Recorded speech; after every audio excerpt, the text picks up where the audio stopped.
Fala, criaturas, tudo bem com vocês? No vídeo de hoje a gente vai fazer uma análise completa aqui, tá? De relatório do fundo imobiliário VISC11, que está tendo uma queda brusca aí ultimamente nesses últimos meses. E a gente vai fazer uma análise completa e você vai entender se esse fundo imobiliário está valendo a pena ou não, se você deve ou não colocar na sua carteira ou tirar, né? Se compensa ou não você investir nesse fundo imobiliário do VISC11, tá? A gente vai fazer uma análise de mercado também em relação a todos os fundos imobiliários, depois da leitura aqui do relatório do fundo imobiliário, tá, gente?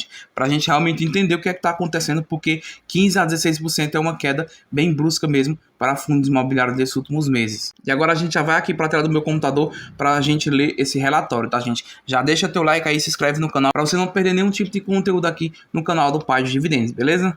Já estamos aqui com o relatório, tá, gente? É do fundo VISC11, como eu falei para vocês.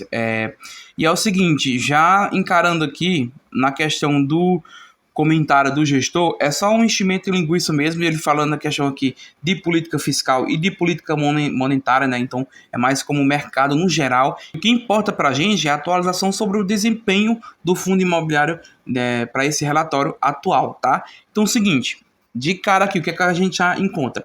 Que em agosto o fundo imobiliário distribuiu 0,83 centavos por cota. Isso quer dizer que cada cota que você tem do fundo imobiliário, você recebeu 83 centavos, tá? Só que esse resultado, o resultado que ele distribuiu foi acima do que ele realmente arrecadou, né? O resultado gerado foi de 70 centavos, então ele distribuiu 13 centavos a mais. Então onde é que ele tirou isso?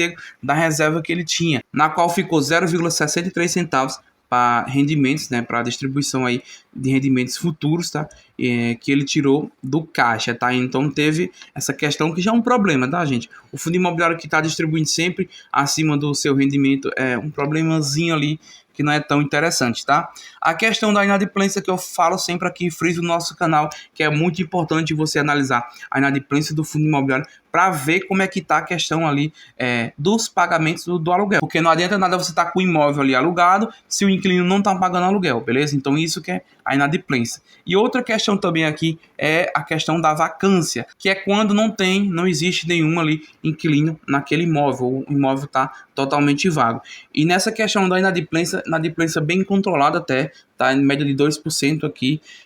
A questão também da vacância, né, do fundo imobiliário está em 6%, uma vacância bem controlada também, principalmente para o fundo imobiliário VISC11, que é um fundo imobiliário gigantesco, tem muitos ativos, então uma vacância também bem controlada, tá? Quando a gente compara com outros fundos imobiliários também, do tamanho desse fundo imobiliário, é uma vacância também bem controlada, ok? Além de que teve um crescimento de quase 6% comparada com o período anterior, na questão aqui das vendas, né, das lojas, tá, gente? Então tá tudo ok a questão do desempenho do fundo imobiliário, tá? Só na questão que eu falei que ele distribuiu a mais do que ele realmente arrecadou, tá? Esse é um ponto aí interessante para você ficar esperto, tá? Aqui tá a questão que eu falei para vocês, o resultado acumulado não distribuído, que ficou de 63 centavos por cota, tá?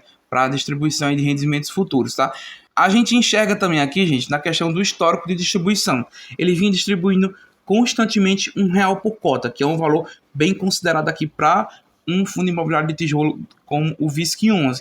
E aí depois passou para 0,85, 0,85 de novo e 0,83. Então isso também é um ponto negativo, que as pessoas que investem por apenas rendimento, por apenas dividend yield, muitos vão vender, muitos vão sair do fundo só por questão do fundo imobiliário estar distribuindo menos do que essa pessoa realmente desejava, tá? Então, fundos imobiliários de tijolo, ele tem uns aluguéis reajustados com a inflação, então eles não tendem a ter um dividend yield muito alto. Só que muita gente não entende isso, muitos investidores iniciantes não entendem isso, né? E só investe só vendo ali a questão do dividendo, vendo o rendimento daquele fundo imobiliário, principalmente por cota. Então, tá decaindo. E a gente também viu que na questão ali da arrecadação também está em 0,70, né? Ou seja, seria ideal ele tá distribuindo apenas o que ele está arrecadando. Porque o fundo imobiliário está com caixa sim. Isso aí eu não gosto, tá, gente? Porque o fundo imobiliário está com caixa, na minha opinião, seria mais vantajoso ele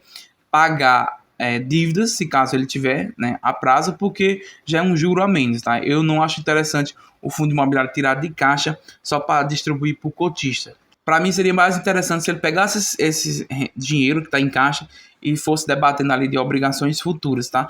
Para mim seria mais importante, principalmente por causa da questão da taxa de juros, que é uma coisa que a gente vai falar ainda nesse vídeo aqui, tá? Então decaiu bastante a questão do rendimento, e isso vai batendo ali bastante da cotação do fundo imobiliário, tá? E acaba realmente decaindo bastante essa questão da cotação do fundo imobiliário, que é o que vem acontecendo nesses últimos meses, beleza? A questão aqui da rentabilidade tá ok, bem acima ainda do IFIX, acima também do CDI líquido, né, que é descontando ali o imposto, do Ibovespa também, então tá ok também a questão do VISC11 aqui, questão de rentabilidade no longo prazo, tá? Li o relatório todinho, marquei aqui os pontos principais para vocês, e o que mais me chamou a atenção só foi a questão aqui das obrigações futuras que o fundo imobiliário tem, né? Porque ele não pode contrair dívida, né? Então meio que ele pega os aluguéis ali futuros dele, faz uma troca ali por uma dívida, então uma dívida de certa forma também, entre aspas, tá? Estão chegando aqui cerca de 630 milhões, tá? Que é uma questão de alavancagem que eu falo aqui sempre no nosso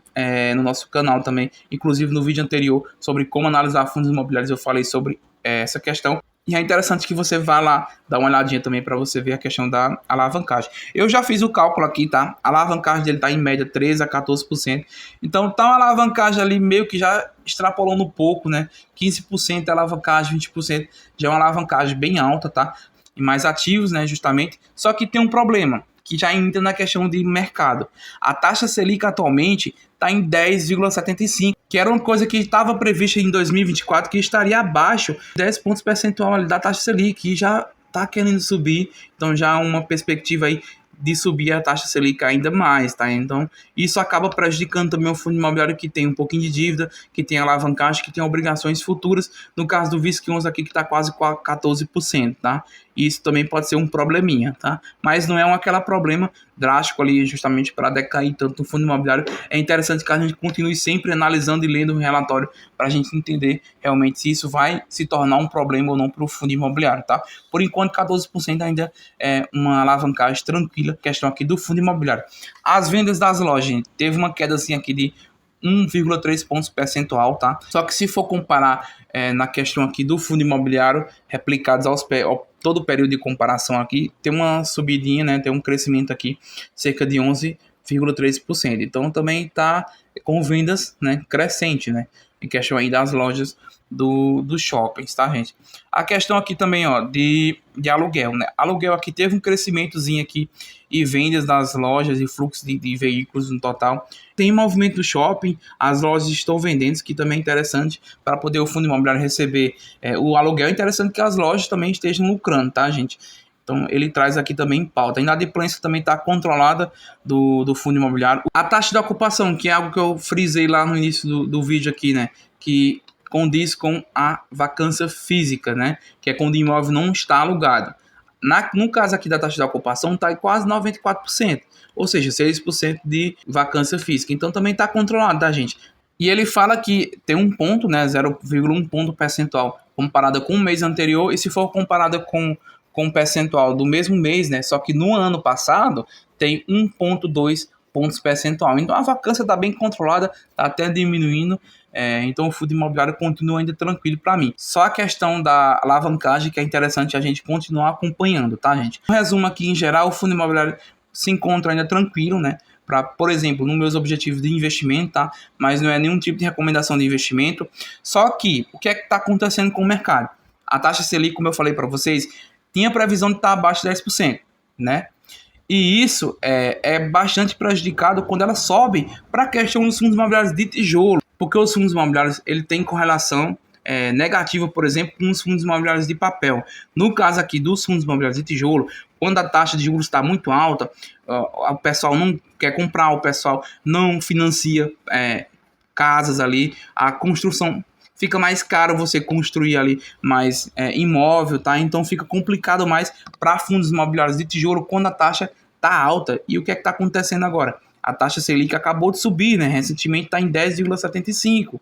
Aí já tem previsão para continuar subindo em 2024. E isso é muito prejudicial para os fundos imobiliários de tijolo, tá? Eu já vou mostrar para vocês aqui, ó, na questão de alguns fundos imobiliários que eu peguei para demonstrar que está em queda também, tá? Não é só o VISC11 não. Olha só, no caso aqui do fundo ALZR11, que é um fundo imobiliário também gigantesco, tá caindo mais 7% aqui nos 6 meses, então não é só o VISC11 também que tá caindo, tá, gente? O HGLG11, ó, nos últimos 6 meses também aqui, cerca de 5% também tá caindo, né? É um fundo imobiliário também gigantesco e um dos melhores fundos imobiliários da Bolsa de Valores. Então tá abaixo de R$ 160, indicando que tá interessando também o fundo imobiliário HGLG11. KNRI11, que é um fundo imobiliário também gigantesco, gente. Olha só, quase 14%. Que é um fundo aqui da Kinea, que para mim é uma das melhores gestoras de fundos imobiliários, tá, gente? Caindo também. Não é só o VISC11, está acontecendo com vários e vários fundos imobiliários, principalmente fundos imobiliários de tijolo, porque vão se prejudicar com a taxa de juros altas, tá, gente? Então eu espero que esse vídeo aqui tenha te ajudado de alguma forma, tá, gente? De coração mesmo. Deixa teu like, se inscreve no canal para você não perder mais nenhum tipo de conteúdo aqui no canal do Página de Dividendos. E vem assistir esse último vídeo aqui também, ó, tá? Te vejo no nosso próximo vídeo do canal. Valeu e tchau, tchau.